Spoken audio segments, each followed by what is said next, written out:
Welcome back, ladies and gentlemen. Welcome back to the Corbett Report. I'm your host, James Corbett of CorbettReport.com, and you're tuned into Questions for Corbett. This week, we're going to take our question from a Corbett Report member in the comment section of the October open thread over at CorbettReport.com, where Big Brother writes, I just want to know the anarchy and agorism solution to policing. Yes, I agree the militarization of police is bad and should be stopped, but there should be some form of high authority that should enforce the laws. We as human beings are not perfect and can be sinful. I don't think to eliminate the policing and having no legal authority in my eyes is just flawed. By having no accountability to wrongdoings is evil and it's an easy recipe for disaster. This is one of the reasons I can't agree with some, not all of the solutions that James has. I like the libertarian solutions, like polycentric law. And there's a link to Wikipedia about polycentric law. Well, okay, thank you for the question, Big Brother. And I would say there is some confusion about this subject and what is being argued for and what isn't. But don't worry, you're not the only one out there with confusion about this. I would say polycentric law is exactly what anarchists are aiming for, some variant thereof. And of course, there are different flavors and different solutions that are being proposed by various thinkers. But of course, that's kind of the point, that in a free society, a genuinely free society, there would be many different types of answers to this question of how policing will take place. There is not one size-fits-all solution that everyone must follow. Different communities will try different things, and I often say, I would be tempted to say, let the best idea win, but it's not necessarily a competition. Different people will have different things that they're looking for from their community, and some people will prefer to live in this kind of community or that kind of community, and that's completely their prerogative. So, I think there are some fundamental misconceptions about what anarchistic policing would actually be, and the fact that there is policing in an anarchistic society. What? I never thought so.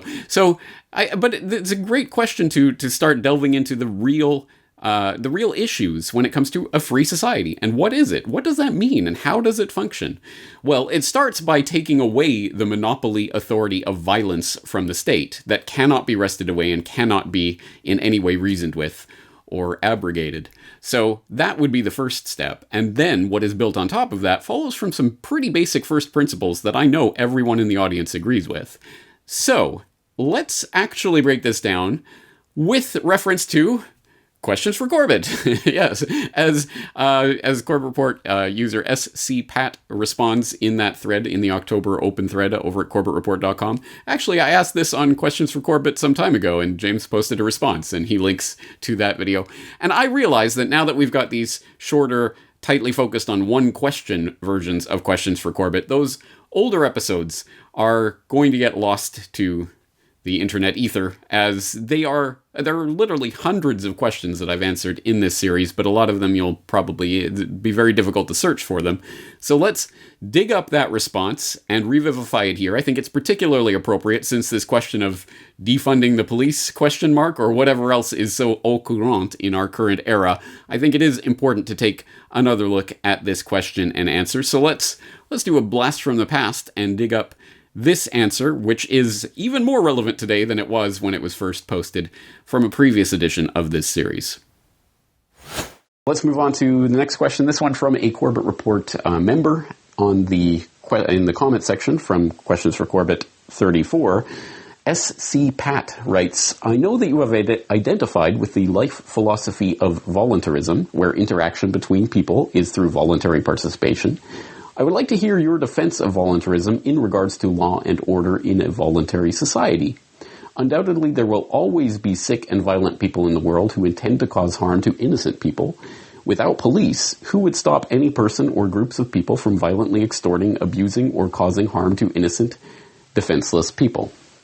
Thank you very much for this question, SC Pat, because it addresses what I think is a fundamental misconception of voluntarism and free society that many, many, many people have. And I understand why, because most people have never even tried to think about what a free society is, let alone how it would be done. And I'm not saying that in a condescending way. I know that this is the first thing, including myself, a lot of people have when they first get into this, and they often start with that misconception that there would be no such thing as a police-type force or a police-type organization in a free society.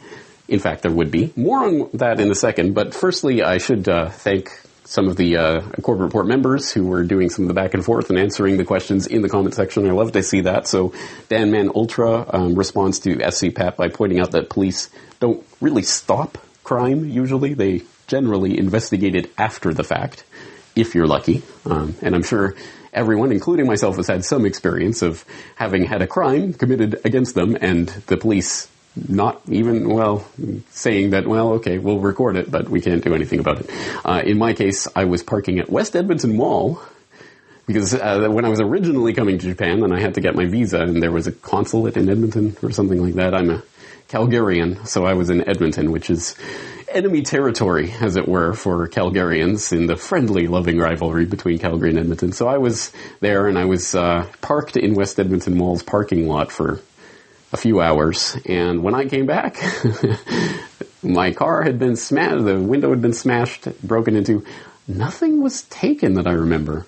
There was really nothing in there, but they didn't try to take the stereo or anything like that. It was just, I think, random smashing of windows. I think. I don't remember anything being gone. And I remember at that point thinking, well, what do I do? Nothing's really missing. It's just a smashed out window. I mean, clearly it was done. It was intentional, but I thought, well, did they have a camera or something? So I went to the parking lot attendant. They're like, we have a camera, but not on this particular spot, so we don't know. And I said, well, what can we do? And he said, well, I can call the police. They can come take a report. So we did, waited for the police. They came, took the report, and did absolutely nothing. They said, well, okay, we'll take the details, but we're not going to investigate. Okay, thank you. So I'm sure everyone in the crowd has some example of that where police not only don't stop the crime, they don't even investigate it. And we've talked about it on New World Next Week of entire towns saying, where the police chief or the sheriff is saying, you know what, you guys better defend yourselves because we can't do it for you. Craziness like that. That's one point to be made. Another point, Tyler.c opines, I would love to pay to have a security force for my area where, if I wanted to, I could have a security employee fired for doing their job incorrectly or abusing their position in the community. What an incredibly important point, because we know that we live in a world of absolutely insane police abuse and violence that is inflicted on the public, with essentially nothing that can be done about it. People can get angry about it. People can even protest about it. But ultimately, it does not change the fundamental fact that, at the very best, the most you can hope for is that some police officer is going to get paid leave while they get investigated and then ultimately, inevitably exonerated by the police department for their abuse. And we do not have to, dig through mountains of news stories to find this. It is literally raining from the skies every single day. Just from this week alone, here are some of the headlines along those lines. Cop charged for punching elderly bathroom attendant because the water was too cold. Man beaten by cop in viral jaywalking video. Beaten again, stripped naked, and mocked by cops. Cop who broke elderly vet's ribs caught on video again, attacking innocent grandpa. And, my favorite, I guess, from the past week. Cops detain an entire school, illegally search and grope 900 kids, find nothing, parents furious. Oh, wow, what a wonderful, perfect situation. And what a horrible thing to imagine a free society where, it would be total chaos if we had a free society, right? I understand. People think, freedom, terrible freedom, and there won't be a police force, so it will be total chaos, right? I mean, we have a police force, but then they're abusive and corrupt, and there's nothing you can do about it. But, they more or less keep the worst at bay.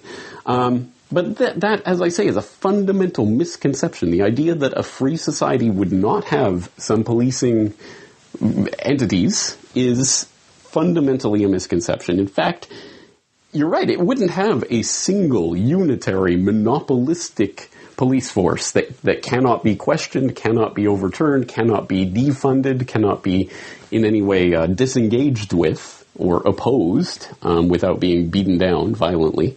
It would have numerous services that would have to compete for customers and which could be fired when, if, as they abuse their power. Another common but incorrect assumption is that if there were no ruling class or no government, people would have no way of defending themselves against common criminals or foreign invaders. Again, this is simply not true.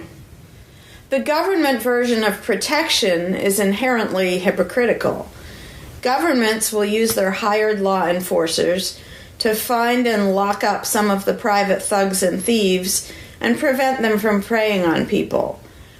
But every ruling class gets the money for its operations by way of taxation, demanding money from its subjects and punishing those who don't pay up. Oddly, every ruling class insists that it needs to be able to forcibly control and extort money from people in this way in order to protect them from private criminals who might try to forcibly control and extort them. In contrast, if there is no government, people do not lose their inherent right to defend themselves from violence or to defend what they have from those who would take it. Every person has this right, and they also have the right to organize and cooperate with each other to exercise that right. Organizing for mutual defense does not require any government-granted laws or authority. No one wants to be attacked or defrauded, and everyone wants to feel safe. Whether each person takes this on himself or herself individually, or whether they hire and organize others to do it on their behalf, it can be done on a voluntary basis. Those who insist that government is necessary often claim that if there wasn't a government, then smaller private gangs would spring up to enslave and rob people. Organized crime gangs exist along with government, and most people do not understand the dynamics between them and how government enriches and empowers organized crime while appearing to fight it. Black markets enrich organized crime, and money allows them to buy government protection. There's no reason to think they would do as well in an environment of freedom where they would have fewer ways to make money and would be up against both individual and organized armed citizens. A criminal gang that's recognized as such has far less power than a gang whose aggression is perceived to be legitimate and proper. And that's the gang we call government. When thuggery is called law enforcement, and thievery is called taxation, and self-defense is called crime and terrorism, then even the widespread ownership of firearms can't do much to stop the aggression. Imagine a private gang trying to do the things the government does without the aura of authority, and imagine how a well-armed population would respond to this. The gang would fail quickly and dramatically. Another concern that people have when they first consider the idea of a stateless society is that some people are truly malicious, destructive, and sociopathic.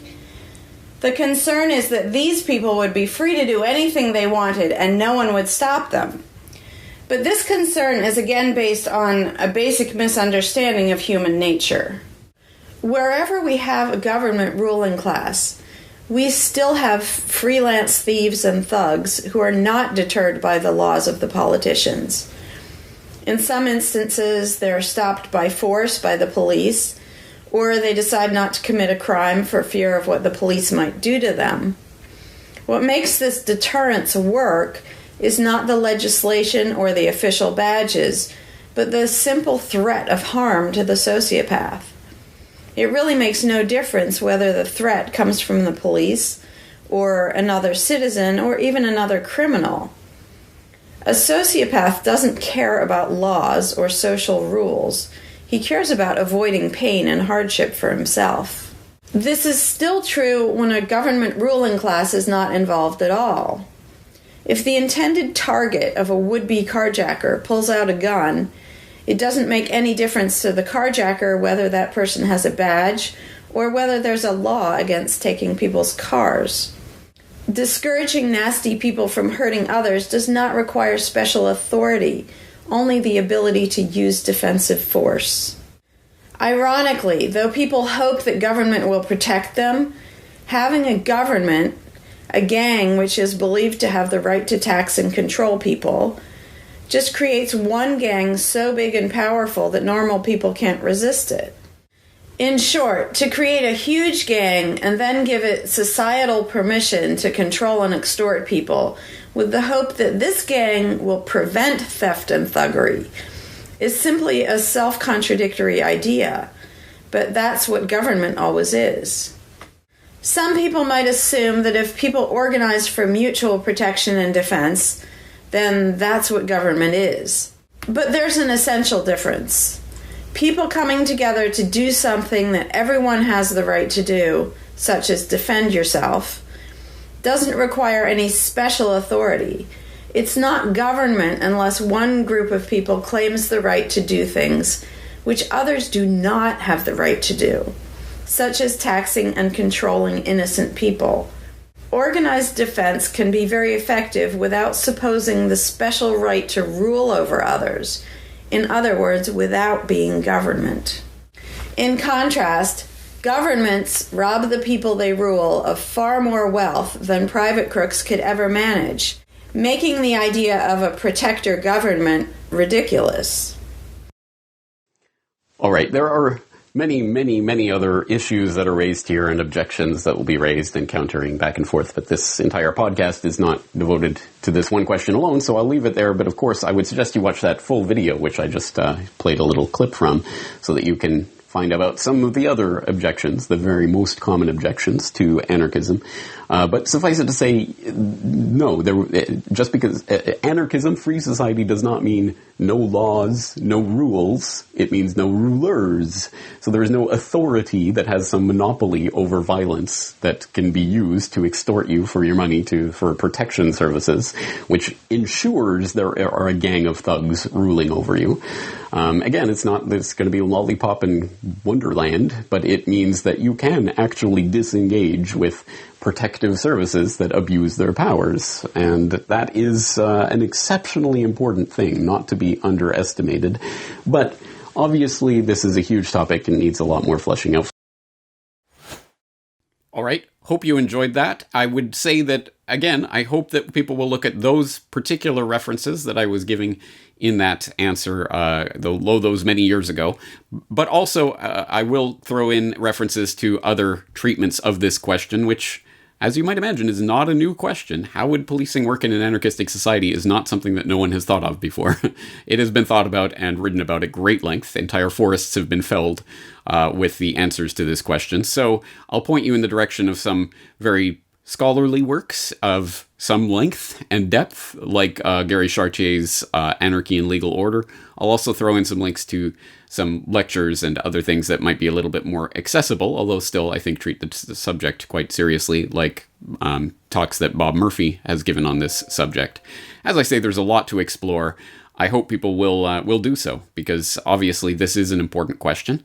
And that's going to do it for this week. Of course, I'm looking forward to talking to you again very soon. James Corbett, CorbettReport.com.